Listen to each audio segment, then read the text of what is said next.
Todo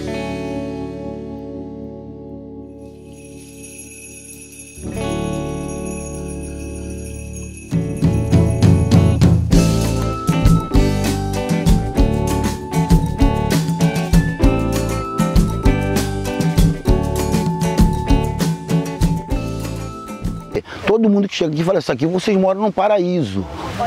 Lógico, ao longo de anos e anos, esse paraíso vem sendo preservado pelos nossos ancestrais e agora por nós. Por que a gente preserva o paraíso? Não é porque a gente tem uma noção de ambientalista, não. A gente preserva o paraíso porque é fundamental para a nossa sobrevivência que seja preservado. Nós vivíamos da pesca, né, e da agricultura de subsistência. E o que praticamente quase nos matou foi não podermos mais plantar. Não pudemos mais plantar. Não podíamos de jeito nenhum. Acabou as nossas roças. Hoje as matas que vocês verem são... A mata se regenerou. E ainda continua dentro desse processo, né? Assim, a nossa dificuldade continua. Uma área aqui muito importante para o Estado, né? Para a Marinha, né? Porque ela fecha aqui a Baía de Sepetiba, né? Com algumas instalações importantes a seu redor, que é a CSA, a Cozigua, a Casa da Moeda, né? O Porto de Itaguaí. Até o fim do século XIX, a Marambaia era propriedade de uma família de cafeicultores e escravocratas, a família Breves. Na região, pessoas escravizadas trazidas da África desembarcavam enfraquecidas pelo desgaste da viagem, cruzando o Atlântico, e eram alimentadas para ganhar força como mão de obra, numa iniciativa que ficaria conhecida como Engorda dos Escravizados. Houve relatos orais de que a família Breves teria se comprometido a transferir a posse da região para os residentes locais que estavam livres desde a Lei Áurea de 1888. Mas os herdeiros dos Breves acabaram vendendo as terras a uma indústria que faliu no início do século XX, o que fez o Estado brasileiro incorporar os terrenos ao patrimônio da União. Pouco tempo depois, em 1908, a região passou a abrigar por 2 anos uma escola de aprendizes da Marinha. As instalações ficaram ociosas até os anos 1930, quando a Marambaia passou a ser sede da Escola de Pesca Darcy Vargas, que formou pescadores até o ano de 1970. Naquela década, a Marinha criou um polo para a capacitação de fuzileiros navais. A Marinha, nesse mesmo período, em 1971, traz para cá o Centro de Formação de Recrutas do Corpo de Fuzileiros Navais, aproveitando o meio ambiente, a parte estratégica da ilha para o treinamento, para o adestramento em si. Naqueles anos 1970, ninguém teria como prever que, menos de 30 anos depois, a convivência entre a Marinha e a população de remanescentes de Quilombo do século XIX seria marcada por atritos que culminaram em um litígio judicial entre 2002 e 2013, com o Ministério Público Federal compartilhando demandas com aquela comunidade tradicional e pedindo via judiciário uma tomada de medidas pela União. A comunidade não tinha o território regularizado. Formalmente, aquilo tudo era área da Marinha. Quando a gente já, na Constituição de 88, né, a Constituição que prevê, no artigo 68 da DCT, que os remanescentes dos quilombos têm direito aos territórios que ocupam, a Marinha ali com aquela área formal começa a ajuizar ações de reintegração de posse, retirando moradores da área. Esse é um processo que se intensifica ali 2001, 2002, por aí, né? E aí esse é o momento em que começa a atuação do Ministério Público Federal. A gente muito rapidamente, através, né, de um contato que a gente teve com um antropólogo que trabalhava já com essa comunidade, o Zé Maurício Arruti, ele fez um laudo preliminar. Eu, inclusive, fiquei muito ali na cola dele, né, porque tem o tempo ali da ciência, da antropologia, mas se demorasse muito, a comunidade deixava talvez de existir.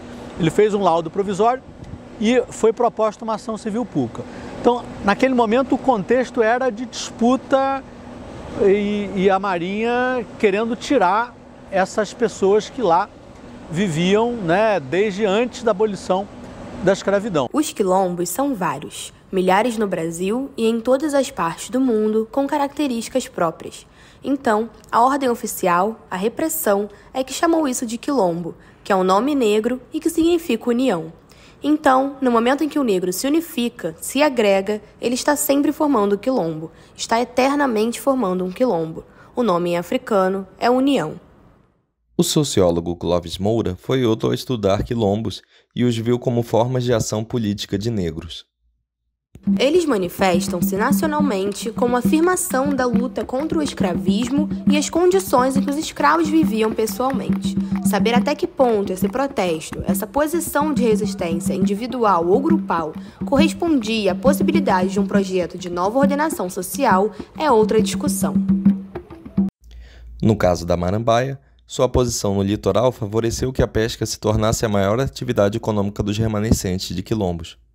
Trabalhamos em toda essa área aqui, Baía de Sepetiba, Baía da Ilha Grande, Praia da Costa, que a gente chama, né, que é a Praia da Marambaia. E a cultura aqui é assim, quando o homem vai lá pescar, as mulheres começam, né, a esperar a maré baixar para pegar o mexilhão, né, o perna-perna, e algumas mulheres trabalham no mexilhão, né. O TAC realmente ele nos ajudou, né, em parte, ele nos ajudou, tem nos ajudado, né. Mesmo antes do TAC a gente já tinha realmente uma ajuda assim, conciliar, né? Isso aqui sempre foi uma ilha de segurança nacional e isso só nos ajudou, né? Até porque as especulações imobiliárias são grandes nessa região e isso também nos ajudou a nos garantir a subsistência aqui na ilha. Eu acordava às vezes 4 horas da manhã, acompanhava meu pai para tudo quando ele ia. Pesca mais artesanal, mais mesmo de linha de vara em cima das pedras pescando, assim, caniço, porque não tínhamos embarcação, não tínhamos rede. A Marinha do Brasil, por sua vez, fez da Marambaia uma sede de treinamentos para seu quadro de fuzileiros navais. Nós trazemos aqui tropas para realizarem os seus treinamentos, né? Tem uma área específica, longe da área da comunidade, onde realizamos os nossos treinamentos. É uma área importante para a Marinha, onde a gente faz o movimento navio-terra, do mar para a terra. Essa é a função principal dos fuzileiros navais. Além disso, a gente também apoia diversos segmentos de pesquisa, né? Diversas entidades, como por exemplo a Rural, a UFRJ, a UERJ, a Fiocruz e o Jardim Botânico, né? Fomos chamados para uma reunião, primeiramente na AGU em Brasília, que normalmente a Advocacia Geral da União ela é responsável por realizar essa conciliação entre os diferentes órgãos do governo. E a partir da AGU nós fomos para uma reunião na PGR. Na época estava presente a procuradora Débora Duprá. E durante essa reunião nós deixamos claro que a nossa posição era de buscar uma solução conciliada que atendesse a todos os interesses legítimos, interesses todos eles assegurados pela Constituição, que desse condições para que todos esses interesses prosseguissem bem, e isso deu origem às negociações que levaram à efetiva execução do TAC. Porque nós temos duas histórias muito parecidas entre Marambaia e Alcântara. Ambas são comunidades quilombolas, enfim, remontam a mais de 2 séculos atrás, com presença de unidades militares em seus territórios. A unidade militar controla aquele espaço territorial, ela controla também o crescimento da comunidade. Quem pode ser, quem não pode ser da comunidade, quem entra, quem sai, em que dias. Então, a vida coletiva passa a ser totalmente controlada. Marambaia, o pessoal de Marambaia decidiu fazer um acordo com algum prejuízo territorial. Alcântara nunca concordou. Tanto quilombolas quanto militares consideram que o acordo firmado por eles garantiu direitos para cada uma das partes. É o reconhecimento, né? Para mim é o reconhecimento porque é a minha vivência, onde eu posso construir a minha casa, né? Ter os meus direitos de vida, né? Ter o meu direito que eu não tinha como construir uma casa. Hoje eu posso construir uma casa. Eu posso botar minha família dentro da minha casa. Eu posso aumentar, diminuir, né? Dizer, esse pedacinho aqui é meu, é nosso, Eu posso afirmar que tanto a Marinha do Brasil, quanto a comunidade, quanto o meio ambiente hoje convivem de forma pacífica, harmônica e muito exitosa ao longo desses 10 anos. Em relação ao direito de moradia, atualmente nós temos 131 construções já concluídas por ocasião do termo de ajustamento de conduta, em razão da necessidade imediata, emergencial de fragmentação das famílias, foram autorizadas a construção de 25 residências. Então, quando o TAC foi uma conquista muito grande para muitos, né? Para muitos, não foi só para mim, mas para muitos, que pôde construir essa casinha, né? Que pôde aumentar essa casinha, pôde dar um quarto para o seu filho dormir, né? Então, assim, o TAC, ele teve essa importância também. A gente viveu muitos momentos, né, difíceis, né, momentos apreensivos, e o TAC veio para regulamentar, né, essas ações, né, posteriormente a titulação, né, que foi um momento de conquista, de grande avanço para esse quilombo. Mas assim, a gente tem ainda vários problemas que a gente enfrenta, como qualquer outra comunidade tradicional, né. E se não tivesse essa mediação também, de repente, a gente teria, né, menos condições de dialogar, e a gente precisa sempre ter um mediador, isso é fato. No início do século XXI, a relação entre quilombolas e militares estava muito desgastada, como relataram não só integrantes dessas comunidades, como também quem acompanhou o caso pelo Ministério Público Federal. As pessoas que viviam na Marambaia passaram a sofrer diversas ações pulverizadas, ações jurídicas da Marinha contra os comunitários. E eles se defendiam individualmente. Isso dificultava muito a defesa, dificultava não só a defesa, mas a compreensão da problemática em si. Quando se cria a associação, se traz a ideia desse coletivo, os problemas passam a ser enxergados conjuntamente e isso facilita o processo de compreensão não só da problemática, mas do histórico daquelas pessoas. A comunidade estava criando uma associação, a Arquimar, que é a Associação Quilombola da Ilha da Marambaia, né? E aí a Marinha proíbe a comunidade de criar a associação. Diz que eles não podem criar a associação e que se eles criassem a associação eles não teriam mais nenhum tipo de interlocução com a Marinha e inclusive com ameaças penais, que ali seria uma falsidade, alguma coisa. Você tinha, enfim, veículos de comunicação que aderiram ao discurso de que os quilombolas eram invasores e um discurso que para mim faz ainda menos sentido, de que eles eram uma ameaça ao meio ambiente, né? Quando eles, enfim, estão lá muito antes da Marinha e foram centrais para a preservação ali daquele ecossistema, né? A Marinha usava ali para atividade de treinamento militar que eram potencialmente mais lesivas ao meio ambiente do que a vida da comunidade. Quilombolas como Dionato, Bertolino, Rita e Vânia e oficiais da Marinha como Andrade, Josilene, Max e Lemos sabem que não há acordo perfeito que contemple todas as demandas em jogo.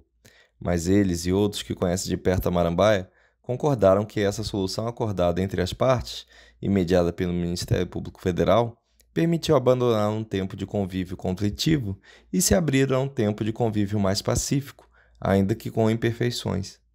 O que representa essa comunidade para mim é que ela ela é um pilar para que a gente se assuma, não só enquanto negro, mas enquanto brasileiro, não enquanto africano, enquanto brasileiro, apesar de sermos descendentes de africanos, e a nossa luta para continuarmos nessa comunidade, para vivermos do que essa comunidade tem a nos oferecer. E homenagear com tudo isso e honrar os nossos ancestrais que vieram sem querer, né? E acabaram ficando aqui e nos deu o direito. Eu estudava a semana toda, né? Até aqui na Ilha da Marambaia a gente tem até o ensino fundamental, né? A gente vem lutando para que o ensino médio venha para a nossa comunidade, mas quando eu concluí o ensino fundamental, Eu tive que começar a sair do continente para poder estudar e a pesca foi ficando cada vez menos presente na minha vida. Essa pressão que foi feita nos órgãos privados, na prefeitura e vem sendo feita pela Marinha é para que não tenha esse estado de acomodação da prefeitura em relação aos moradores, ou seja, a Marinha e as Forças Armadas vão fazendo o seu papel aqui dentro, mas não pode esquecer que algumas coisas são de tarefa, no caso da prefeitura de Mangaratiba. E o Ministério Público, né, como a gente falou do início, da pessoa do Dr. Daniel Sarmento e dos demais procuradores, né, exerce um papel fundamental dentro desse território e de outros, mas falando de Ministério Público, a gente fala realmente de respirar, né, de respirar aliviado, de ter com quem dialogar, de ter um órgão de fato mediador e que a gente sabe que vai estar sempre ali, né, para quando a gente precisar. Quilombolas às vezes oscilam entre a demonização e a invisibilização, né? Ora, eles são vistos como perigosos, né? Ora, a violação dos direitos é quase que irrelevante. Quer dizer, e a gente tem toda uma série de construções jurídico-políticas ao longo da nossa história que contribuem de maneira muito decisiva para isso. Por exemplo, a gente achar que o essencial para a caracterização de direitos ao território é alguém ter algum papel registrado em algum local quando você está lidando com comunidades que se baseiam na oralidade, que não têm, né, esses mesmos rituais, né, da sociedade branca envolvente. Então a projeção disso sobre eles é muito cruel. Se um caso tão complexo como a Marambaia foi bem sucedido, teve uma resolução bem sucedida, é um baita estímulo para que a gente replique essa resolutividade em casos até menos complexos que a gente tem hoje nas diversas procuradorias pelo Brasil. O quilombola é uma comunidade tradicional, mas ainda que alguém possa dizer que quilombo é o local onde os negros fugiam quando eram escravizados, né? É uma comunidade tradicional composta por escravos que fugiram ou escravos que ainda iam ser escravizados, escravos que deixaram de ser escravos porque teve a Lei Áurea e passaram a ocupar determinado local. Meus pais contavam que, na época, havia muitos navios negreiros aqui que traziam e descarregavam os escravos aqui na ilha da Marambaia.